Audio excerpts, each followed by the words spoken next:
અક્ષર જોતો ખરા, ઢગલા ને ઢ કરતાય તું આગળ પોગી ગયો. અને તને હેની એટલી બધી ઉતાવળ છે, તારે હું ફ્લાઇટ પકડીને જર્મની જવાનું છે? મેં તમને કાલે લેસનમાં છે ને ઘડિયા લખવા આપ્યા હતા, એક પછી એક છે ને મને લેસન બતાડો. હાલો, આ મેં તને છે ને ઘડિયા લખવાના કીધા હતા, મેં તને ઘોડિયું દોરવાનું નહોતું કીધું. આવા તો કેટલાક ભૈરા છે. હાલે અંતર મમ્મીને કહેજે ઓલી ટ્યુશનની ફીસ આપી જાય મને. મને અહીંયા છે ને બધું જ સંભળાય છે ને મને એ ખબર છે કે કોણ અવાજ કરે છે. તમને એમ કે ટીચર શાક સુધારે છે એટલે એને નહીં દેખાય, નહીં? છાનું માનું જે કીધું છે ને એ કરો. તાર પપ્પા કટલેરીની દુકાનમાં કામ કરે છે ને, તો તાર પપ્પાને કહેજે નવા બોરિયા આવ્યા હોય ને તો એને કે મારા ટીચરને લેવા છે, હો ને? અય ઊભો થઈને ફ્રીજમાં એક ટમેટો અંબાઈ જ જાતો.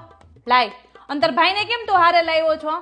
મેં છે ને અહીંયા ટ્યુશન ક્લાસીસ ખોલ્યું છે, ડે કેર નથી ખોલ્યું. આ વાત છે ને તાર મમ્મીને જઈને કહેજે. હો, એક તો ફીસ ભરવીને ટાણે બસ આવી રીતના ભાઈ બેન ને હારું મોકલી દે. તાઈ તો તું મને જોવા દેતો. આ હાથી ઘોડા ગાય તો દોરી, પણ આમાં ગેંડો ક્યાં છે? મેં તને ગેંડો હતો દોરવાનું કીધું તું. યો બોલો, એનો જવાબ તો જો કેવો છે. મેડમ હાથીની સૂંઢ કાપી નાખું, ઉપર બે સિંગડા મૂકી દઉં ને તો એ ગેંડો કહેવાય. જવાબ તો એવા આપે છે જ્યાં જેમ કોણ બનેગા કરોડપતિ તો તું જ જીતીને આવ્યો છો, નહીં?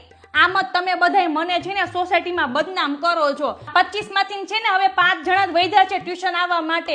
હવે એમાંય તારે ડખો કરવો છે? જે કીધું એ કર ને.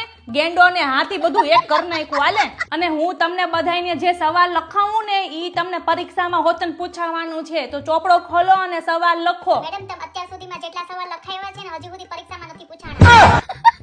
તને જે કીધું ઈ કર ને. પંચાયત કયો તેમાં